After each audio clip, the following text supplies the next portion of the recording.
Hi, Hello. welcome to our daily reflection taken from the YouVersion app, and today our reading comes from 2 Thessalonians chapter 3, verse 3. And it says, "But the Lord is faithful, and he will strengthen you and protect you from the evil one."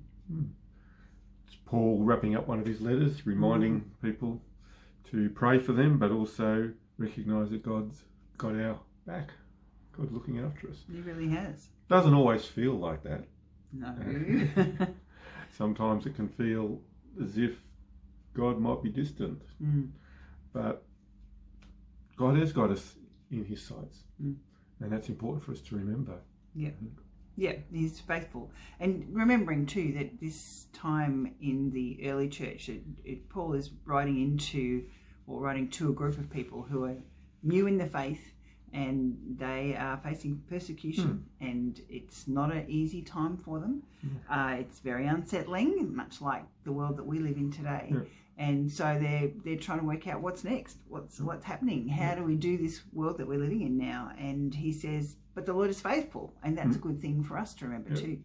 And that faithfulness is something that not just for our lives, is it? It's over generations. It's a big term view about God's faithfulness and looking after us. I think the other thing that's interesting about this is talking about he'll strengthen you from evil. Strengthen you and protect you from the evil one. Yeah. And so now often in our society we don't talk about the presence and the reality of active forces that are active against us. And there is something that's really true about that. You know, people have felt that, people know that in profound ways. I think it was Scott Peck, the American author and psychologist, I think he was, who wasn't a believer, but after talking with people over a long period of time came to the conclusion there is something at work that is actually against these people. It's not just innate. There's something quite profound that really is out there to get people in some shape or form. And that we've got to remind ourselves that there is the presence of evil in this world, and it comes in a lot of different forms, and we need to be vigilant, and we need to be aware, and we need to be alert. But Paul reminds us that God's faithful. He has, and he'll protect us from the evil one. He will. That's a good comforting reminder, really, isn't it, when you're feeling like you are being attacked on all sides in various ways, that God wants to protect you. And that's not to say that evil is in everything. No. That's right. So, or if something goes wrong, that's something to do with the evil either. But there is forces at work in the world that are not helpful, and we need to be alert to that.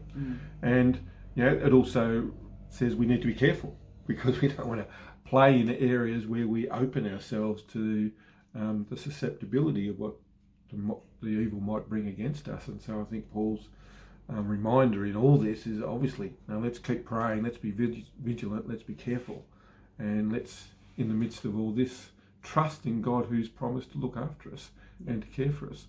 I think for both of us, when we first went to India and saw where the fruit of people worshipping other gods, and actually saw demonic things happen before our eyes, it was a really, I suppose, an eye-opener. It really was an eye-opener, And I think we're protected from a lot of that in our Western world, aren't we? And yet we don't give it credence, so therefore because we don't give it credence, it doesn't get a look in.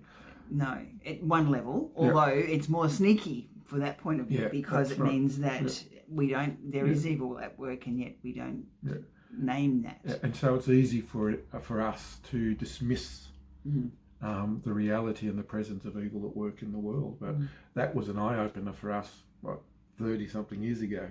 And it really helped us to appreciate that the world is not always exactly as we experience it. And so when people do have a sense of forces against them, we're certainly alert to that. And we've certainly prayed for people in contexts where life has been difficult because of that. And so good to be reminded that God has our back in all that. And Paul goes on to say a little bit later, may the Lord direct your hearts into God's love and Christ's perseverance. So he's wanting to remind people that we can choose to direct our hearts towards God. So we do have a choice in this, and that's a good reminder. Yeah, it is. And because if you don't, then you are susceptible. You're not alert, and you're not trusting in God's faithfulness. So it's really important to do that. So I hope you have a good day today. Blessings. Another time. Bye. Bye.